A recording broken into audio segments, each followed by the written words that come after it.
ஆட்டுக்குட்டியானவருடைய கல்யாணம். மேலும் நமது தேவனுடைய ஊழியக்காரரே, அவருக்கு பயப்படுகிற சிறியோரும் பெரியோருமானவர்களே, நீங்கள் யாவரும் அவரை துதியுங்கள் என்று ஒரு சத்தம் சிங்காசனத்திலிருந்து பிறந்தது. அப்பொழுது திரளான ஜனங்கள் இடும் ஆரவாரம் போலவும் பெருவெள்ள இரைச்சல் போலவும் பலத்த இடி முழக்கம் போலவும் ஒரு சத்தம் உண்டாகி, அல்லேலூயா, சர்வ வல்லமையுள்ள தேவனாகிய கர்த்தர் ராஜ்யபாரம் பண்ணுகிறார். நாம் சந்தோஷப்பட்டு களி கூர்ந்து அவருக்கு துதி செலுத்த கடவோம். ஆட்டுக்குட்டியானவருடைய கல்யாணம் வந்தது, அவருடைய மனைவி தன்னை ஆயத்தம் பண்ணினாள் என்று சொல்ல கேட்டேன். சுத்தமும் பிரகாசமுமான மெல்லிய வஸ்திரம் தரித்துக் கொள்ளும்படி அவளுக்கு அளிக்கப்பட்டது. அந்த மெல்லிய வஸ்திரம் பரிசுத்தவான்களுடைய நீதிகளே. பின்னும் அவன் என்னை நோக்கி, ஆட்டுக்குட்டியானவரின் கல்யாண விருந்துக்கு அழைக்கப்பட்டவர்கள் பாக்கியவான்கள் என்றெழுது என்றான். மேலும் இவைகள் தேவனுடைய சத்தியமான வசனங்கள் என்று என்னுடனே சொன்னான். கர்த்தரை துதித்து பாடுகிற துதியின் கீதத்திற்கு பின்பு கல்யாண கீதம் ஆரம்பமாயிற்று. சிங்காசனத்திலிருந்து ஒரு சத்தம் பிறக்கிறது. அந்த சத்தம், நமது தேவனுடைய ஊழியக்காரரே, அவருக்கு பயப்படுகிற சிறியோரும் பெரியோருமானவர்களே, நீங்கள் யாவரும் அவரை துதியுங்கள் என்று சொல்லிற்று. சிங்காசனத்திலிருந்து பிறந்த சத்தத்தை கேட்டவுடன் தேவனுடைய ஊழியக்காரரும் அவருக்கு பயப்படுகிற சிறியோரும் பெரியோரும் கர்த்தரை துதிக்கிறார்கள். கர்த்தரை துதிக்கிறவர்களின் எண்ணிக்கை அநேகமாய் இருக்கிறது.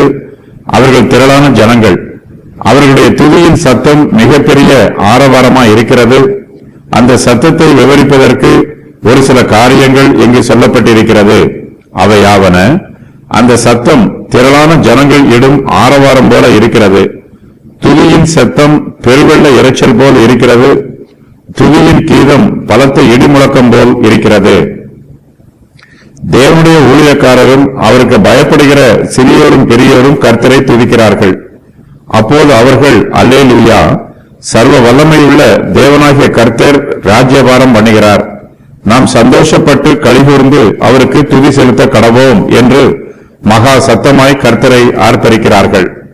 கர்த்தருடைய பரிசுத்தவான்கள் தேவனை துதிக்கும் போது ஆட்டுக்குட்டியானவருடைய கல்யாணத்தை பற்றியும் சொல்லுகிறார்கள். கர்த்தராகிய இயேசு கிறிஸ்து சபையின் மணவாளனாக இருக்கிறார்.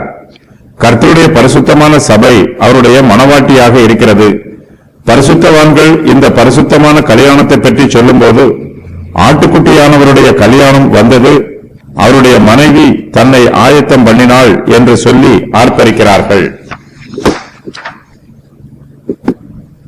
கர்த்தராகிய இயேசு கிறிஸ்துவின் மணவாட்டியாகிய சபை தன்னை ஆயத்தம் பண்ணுகிறாள்.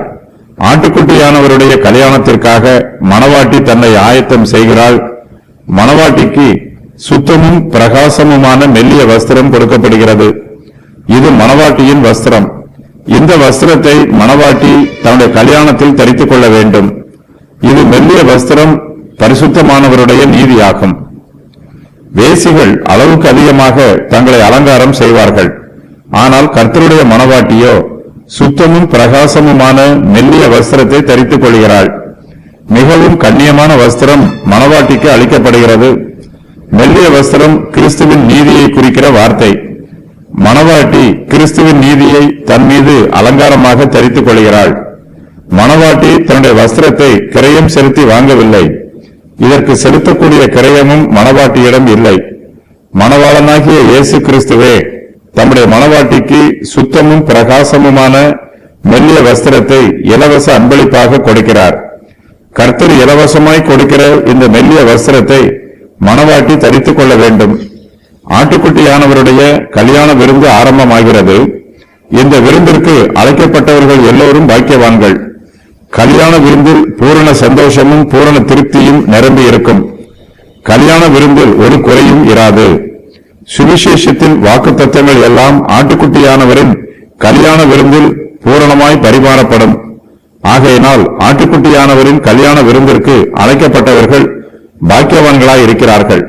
இந்த சத்தியத்தை எழுதுமாறு தேவதூதன் யோவானிடம் சொல்லுகிறான். கல்யாண விருந்தில் சுவிசேஷத்தின் வாக்குத்தத்தங்கள் எல்லாம் பரிமாறப்படுகிறது. சுவிசேஷத்தில் சொல்லப்பட்டிருக்கிற வாக்குத்தத்தங்கள் தேவனுடைய சத்தியமான வசனங்கள், கர்த்தருடைய வார்த்தைகள் நிச்சயமாகவே நிறைவேறும்.